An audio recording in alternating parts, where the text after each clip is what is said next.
Namaskaram, Aubrey. Hi, Sadhguru. Thank you for sitting down here. So I want to jump right in, and there's a quote from Yogananda. He says, you can control a mad elephant, you can walk in water and live in fire, but control of the mind is better and more difficult. And I've certainly found that for myself. I spend so much time wrestling with my mind, I hardly have the energy to dance with life. Why is it so hard for us to manage our mind as people? I have no such problem because I lost it long time ago. When you don't have it, you don't have to control it, you know because it's a very impaired notion that people think intelligence is somewhere here. This is a living cosmos. It's an intelligent cosmos. We are just tiny, one tiny product, minuscule product. And now we think we have so much intelligence and we have to control it, manipulate it, use it. I have no such issues, I gave it up long time ago. So, mad elephant I wouldn't want to control because I've seen them, what they can do. Mind is very simple for me, because if you take away your attention, it just dies. If you keep your attention and try to control it, that's crazy. So, why is human mind an issue? Your mind is just an antenna, not the source of intelligence. Intelligence is everywhere. Unfortunately, people who are deprived of basic ease in their life have described the source of creation, or they say God is peace. Those who are deprived of love in their life, they say God is love. Those who have fallen in their lives, they say God is compassion. But if you're none of these, but you understand the idea of God has entered human mind only because before you and me came, there was so much creation. We know we didn't make it.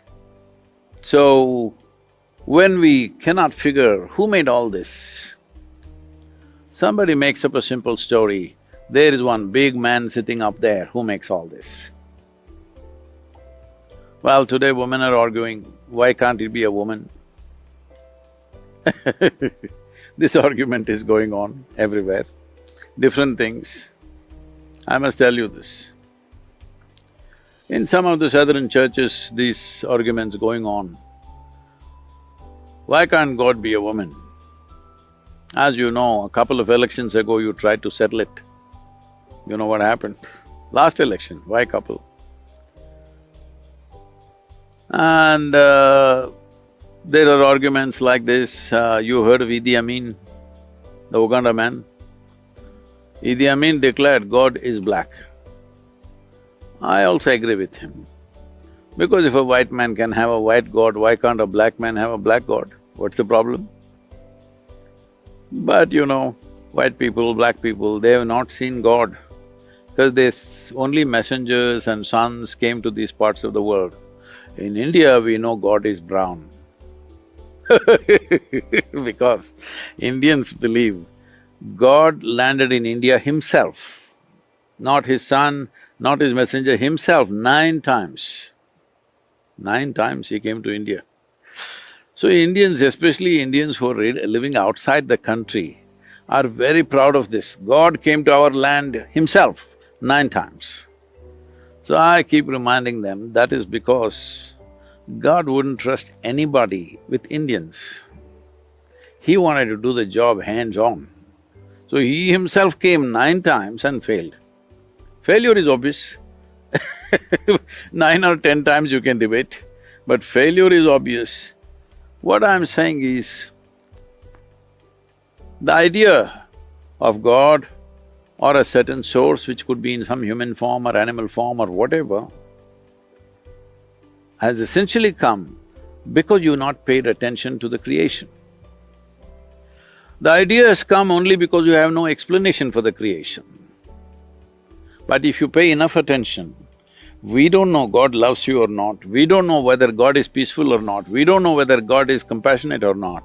But if you pay attention to this flower or this leaf or a blade of grass, you can see whoever created this is brilliant. Simply no question. Everywhere you see, every atom you see, it's intelligence, intelligence, intelligence. But nobody said God is intelligence.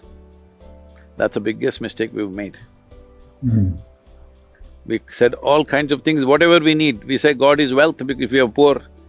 If you are hungry, you say God is food. If you have backache, you'll say God is health. Everybody, whatever they're deprived of, they will make it into that.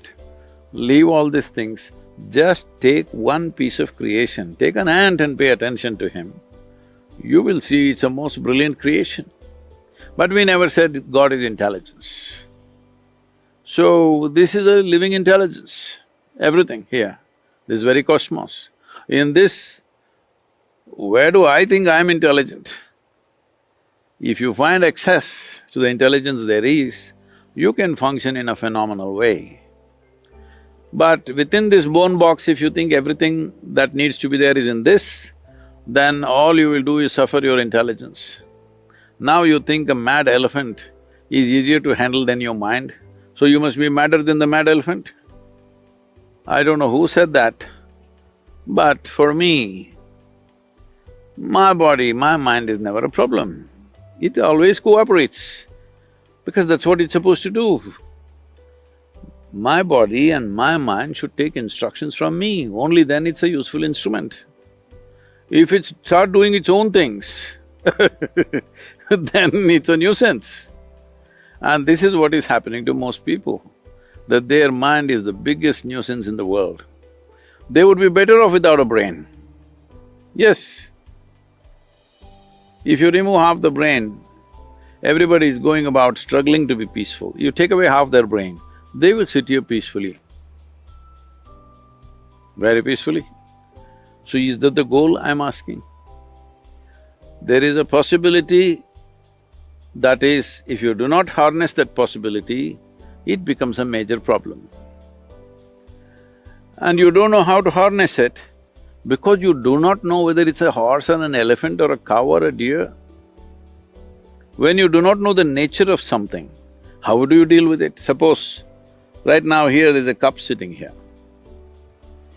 In my mind, I think this cup is 3 feet in diameter. Now I will try to lift it like this. How much ever I do, this cup will not come in my hands. Now I think this cup is a serious problem, because first of all, I have no perception what the cup is. Right now, that's all the human problem is. They have no understanding of what their mind is. They're trying to analyze the content. Content is what you picked up, isn't it? Content is what you picked up in terms of life's experiences. This content is of no use. You can distance yourself from it very effortlessly. The problem is the nature of the mind. How does it function? What is the basis of its existence? If you do not comprehend the nature of the mind, well, it feels like a mad elephant, why not? And you believe you can handle a mad elephant? Then you've not seen one, I've seen. One, oh, you don't want to be anywhere there. When an elephant goes mad, when it goes amok, oh, you don't want to be there anywhere in 1 kilometer. And most of us don't want to be anywhere near our own minds, because our minds do act like that. And I think one of the great lessons, I heard you talking about it yesterday, is the ability to observe the mind. As you said, if you don't understand the mind, how can you use it as the tool that it is? But the distance that's necessary to actually observe it, is that what you credit your ability to let go of the challenging aspects of the mind, the willingness to give some separation and observe your own mind? See, right now I see you are a well-exercised man, all right? You have strength in your arm. Is it a problem? No. Does it punch you once in a while? Hello? Not usually. It does, but does it ever punch you, No. your right arm? It doesn't. So it's not a problem. So all this strength is not a problem because it doesn't punch you. Similarly, whatever is the nature of the mind, this is also one more dimension like your arm. Your arm is here to do this, that and that. Your mind is here to do that, that and that. But now it punches you. So there must be something wrong with the relationship, isn't it? Yes. That's what we need to look at. Nothing wrong with the mind. We are not holding it right. When I say holding it right, if I ask you a simple question, would you like your mind to be sharp or blunt? Sharp. Sharp. So now I will give you a very sharp knife, very sharp one. I must tell you this. We were trekking in Tibet. So I'm staying in a tent and I'm doing some work, I'm writing something. Somebody else there is cutting an apple with one of those, those new porcelain knives.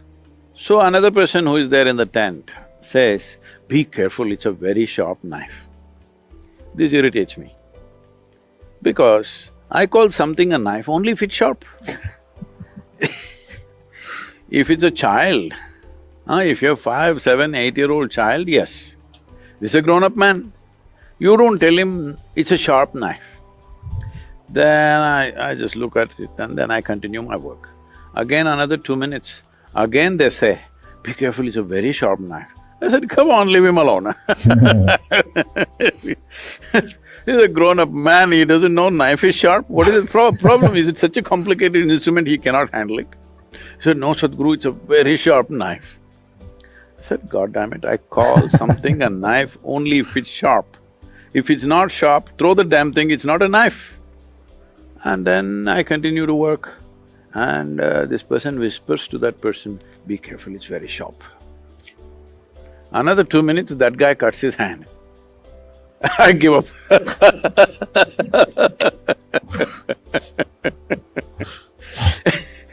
So I'm saying, you want your mind to be sharp. So if I give you a sharp instrument, you must know how to hold it, isn't it?